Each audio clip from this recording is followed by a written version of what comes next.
Alright, well, as promised, this time we're going to be talking about location scouting. Let's go. So for me, location scouting really goes hand in hand with storyboards, because as I'm working with the storyboards, I'm thinking of where I can actually go shoot practically.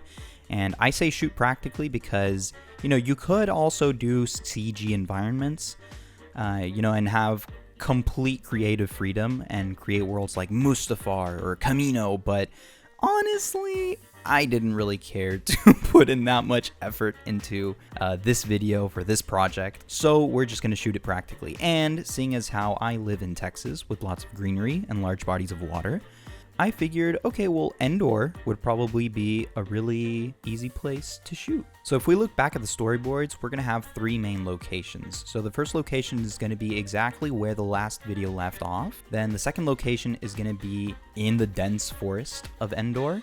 And then the third location is going to be alongside a beach area of Endor. So for the first location, that's going to be pretty easy. I just have to go to the same place I shot the original video at.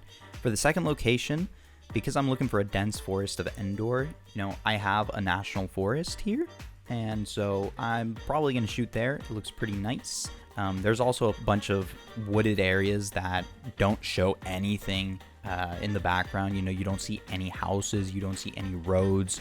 So it works out. Then the third location, a body of water. So I wasn't sure if I wanted to do like by a beach area or on kind of like an island, or so really it was just kind of, well, location scouting. So basically it's just going out, looking at the different environments and then deciding that way, because you could plan it out exactly the way you want it in a storyboard and then go out hunting for that perfect dream location, but that is usually really, really hard to do because, now you're counting on just finding or coming across a geographical location that looks exactly the way you want it to look, as opposed to just going out, adventuring, seeing what you can find, and then working that into your storyboards. So again, that's why I say storyboards and location scouting really go hand in hand, unless you're making a crazy CG environment. And the reason I didn't want to go crazy and make a CG environment is for a couple of reasons. Number one, it's a lot of effort and it takes a lot of time. And I'd rather spend that time dedicated to making some super crazy cool VFX, like the crazy dogfight at the end with X-Wings and TIE Fighters, and also just making sure the lightsabers and other VFX end up looking as good as I can make it. Because obviously I want it to meet the standards of the last video at the very least.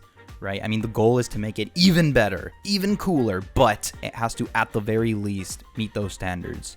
I know that it's probably not very high standards, but I mean, it's still standards nonetheless, and I promise this one's gonna look way cooler, guaranteed. Anyway, that's reason number one. Reason number two for not making a CG environment is also because that would also require having to record a lot of either green screen or blue screen footage, and then having to composite my actors on that environment. So I just don't have the lighting set up. I don't have lights. I've spent all my money on camera equipment and other practical equipment, so I don't have the monies for all the lighting equipment. But don't worry. We're getting that situated. Another thing I'd like to mention about location scouting, because it goes hand in hand with storyboards, is to go ahead and just bring a notebook with you, or bring your computer with you or something, just so that when you're at that location, you can just kind of look around, start to kind of daydream where shots would be, think about the placement, and just whip out your phone, turn on the camera, and look at it through a lens to see exactly how it would look, because sometimes you might notice things through the camera that you hadn't really noticed with your eyes. And also with the notebook, you can just be sketching out storyboards, like new storyboard ideas that you might be getting from being on location, and ideas that you might not have been inspired to draw had you have just been sitting at a desk. Now this leads me to talking about the importance of going outside. So if I'm stuck in a room, right, or if I'm just at my desk writing out my ideas, I just won't consider any of the things that, might not actually be realistic. So for example, I might have a storyboard where I want to have the camera do a 360 around the characters, and it sounds cool, but then I go to location and I realize, oh, well, I can't do a 360, because if I do a 360, then I'm going to go from looking at cool, nice, tall, green trees to now looking at buildings. So I can't do a 360 shot anymore.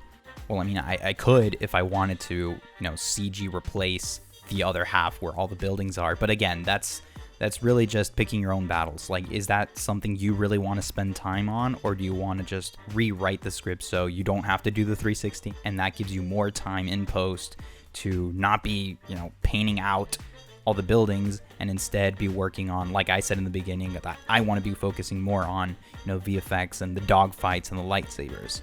So it's really just picking your own battles. Work smarter, not harder, especially when on a budget. Because if you don't know how to manage your time and resources, you're going to end up building yourself a mountain of problems that isn't going to be resolved in a reasonable amount of time. Or maybe you do finish, but you're going to finish a video that was no longer fun to make and took an obscene amount of time to make and isn't even going to end up being at the quality that you want it to be because it was more of a hassle to make it than it was fun. And I was always told that if you're going to do something, you do it right. And you do it to the best of your ability so that it can be something that you can be proud of. Because if not, then what's the point? Now, it may not be objectively the best, but it's the best you can do right now. And if you're always pushing your limits, then you're always going to be growing and improving. And that's how everyone gets better. So just keep working hard, but don't overexert yourself. All right? Remember, pick and choose your battles very carefully. And for next video, you guys tell me what you want to hear. Do you want to hear about wardrobe and props? Or do you want to hear about production planning? I'll end up doing both, but I'm just curious to see what you guys want to hear first. Well, thanks for watching. Follow me on Instagram, it's in the description, and I'll see you in the next one.